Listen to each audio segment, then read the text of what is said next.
Libraries are supposed to be safe. That is what makes this story so disturbing. A library is one of the last places where you expect something violent to happen. People are quiet. They are reading.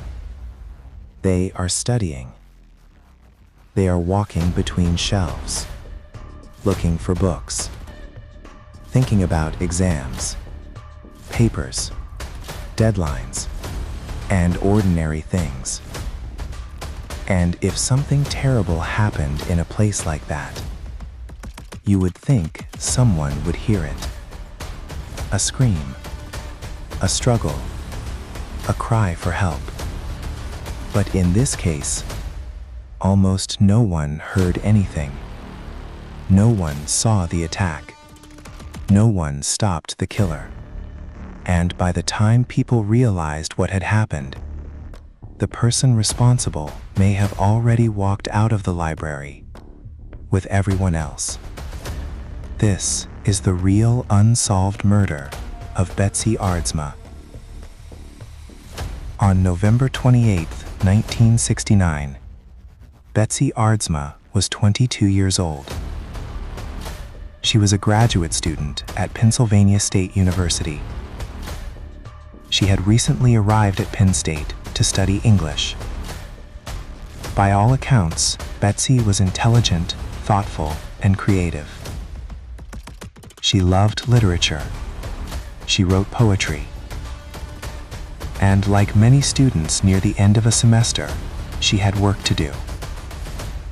That afternoon, Betsy went to Pattee Library on the Penn State campus. It was the day after Thanksgiving.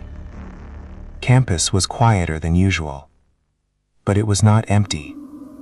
There were still students moving through the library. There were still people working at desks. There were still people walking between the shelves. Betsy was there to do research for a paper. At some point that afternoon, she entered the section of the library known as the stacks. The stacks were not like the bright, open reading areas people usually imagine. They were narrow. They were quiet. They were filled with long rows of shelves. Tall shelves. Old books. Dim light. Tight aisles. Places where one person could disappear from view just by turning a corner. And that is where Betsy went. Into the stacks. Alone. At around 4:30 in the afternoon, Betsy was seen in that area. A young woman in a red dress, walking between the shelves, looking for research material. Nothing about the moment seemed unusual. She was just another student in a library. But within minutes, everything changed. Some people nearby heard a noise. Not a scream, not a fight, not someone shouting for help. Just a sound. Books falling. A sudden crash in the stacks. The kind of sound that might make someone look up for a second. The kind of sound you might assume was nothing serious. Maybe someone dropped a stack of books. Maybe someone slipped. Maybe a student fainted. Then people saw Betsy on the floor. She was lying between the library shelves. At first, they did not understand what had happened. They thought she had fainted. That detail is one of the most chilling parts of the case. The people around her did not immediately know they were looking at a murder victim. There was no dramatic scene. No obvious pool of blood. No screaming crowd.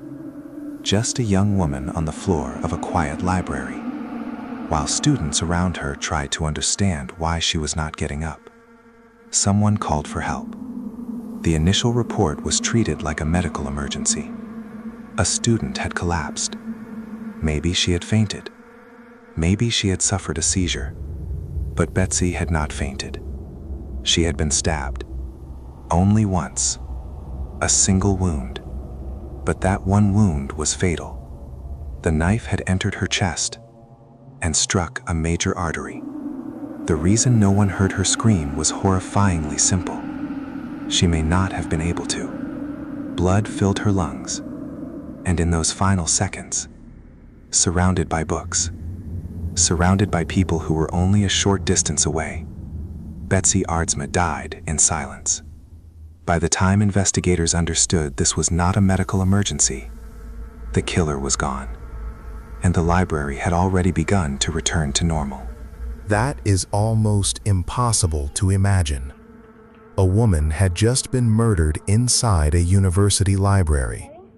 But because the attack was so quiet, and because it was not immediately recognized as a stabbing, the scene did not freeze the way a murder scene should. People moved around. Students continued passing through. The area was disturbed, and one of the most important crime scenes in Penn State history began slipping away before investigators even fully understood what they had. Then came one of the strangest details. According to accounts of the case, a man was seen leaving the area after the attack. He reportedly moved quickly. Some witnesses remembered a young man who may have said something like, "Someone should help the girl." Then he left. He was never clearly identified, and no one has ever been convicted. Think about that for a moment.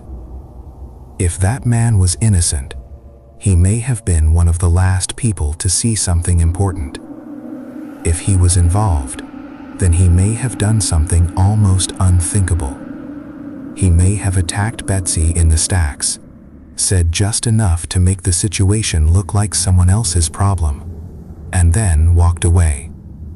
Out of the aisle, out of the library, out into the campus, and into history. Police began investigating.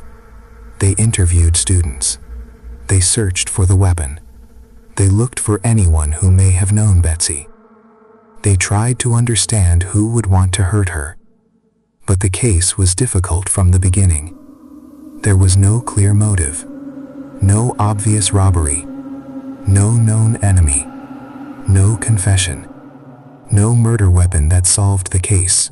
And the attack itself was so quick and silent that it left behind almost no clean story.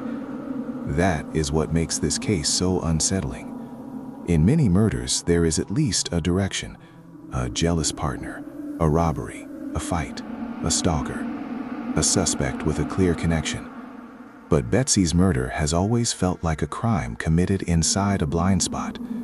A few minutes in a narrow aisle, a single silent strike, then nothing. 1 second, she was a student looking for books. The next, she was on the floor, and the person who did it was gone. Over the years, theories formed. Some people believed Betsy may have known her killer. Others thought the killer could have been someone who used the isolated library stacks for other reasons and panicked when Betsy saw something. Some believed the murder may have been personal. Others believed it may have been random. But none of those theories brought a conviction. No one was officially proven guilty. And decades later, the murder remains unsolved. But the setting keeps the case alive in people's minds. Because this did not happen on a dark road. It did not happen in a locked house. It did not happen in a place where no one could hear.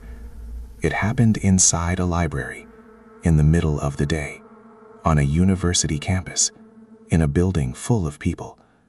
That is the part that stays with you. The killer did not need darkness. The killer did not need an empty building. The killer did not need to drag Betsy somewhere hidden far away. He only needed a few seconds between the shelves, a narrow aisle, a quiet section of the stacks, and the confidence that in a library, silence protects everything, even murder. Imagine being in that library that afternoon. You are sitting at a desk. Maybe you are reading. Maybe you are taking notes. Maybe you hear books fall somewhere in the stacks. You look up. For a second, you wonder what happened. Then maybe you look back down, because it is a library. People drop things. People trip. People faint. Not every sound means danger. and that is how the killer may have escaped. Not by running through chaos, but by hiding inside normal life. A student walking away, a young man leaving the building, another face on campus, another person in the crowd. No one stops him because no one knows yet that a murder has happened. By the time they do know, it is too late. The scene is confused, the trail is cold, the killer is gone, and Betsy Aardsma becomes the center of one of the most haunting unsolved murders in American campus history. Years passed, then decades. The library changed, the campus changed. Students came and went. Most people who walked through Pattee Library later had no connection to that day. They were just students, doing what Betsy had done, looking for books, working on papers, trying to finish assignments. But for those who know the story, the stacks are different, because somewhere between those shelves, a young woman was killed so quietly that people nearby did not even realize it was murder. That is not just frightening because of what happened to Betsy. It is frightening because of what it says about ordinary places. A safe place can become dangerous without warning. A public place can still have hidden corners. A room full of people can still contain silence. And sometimes, the person responsible does not look like a monster. Sometimes he looks like someone who belongs there. Someone carrying books, someone wearing a coat, someone walking calmly through the doors, someone you would forget within minutes. The murder of Betsy Aardsma remains disturbing because it offers no clean ending, no final courtroom scene, no confession, no answer that lets the story rest. Only a young woman in a red dress, a quiet aisle, books falling, a medical call that was not really a medical call, a killer who may have walked away before anyone knew he existed. And one terrible fact: Betsy Aardsma was surrounded by people, but in the moment she needed help most, no one heard her scream.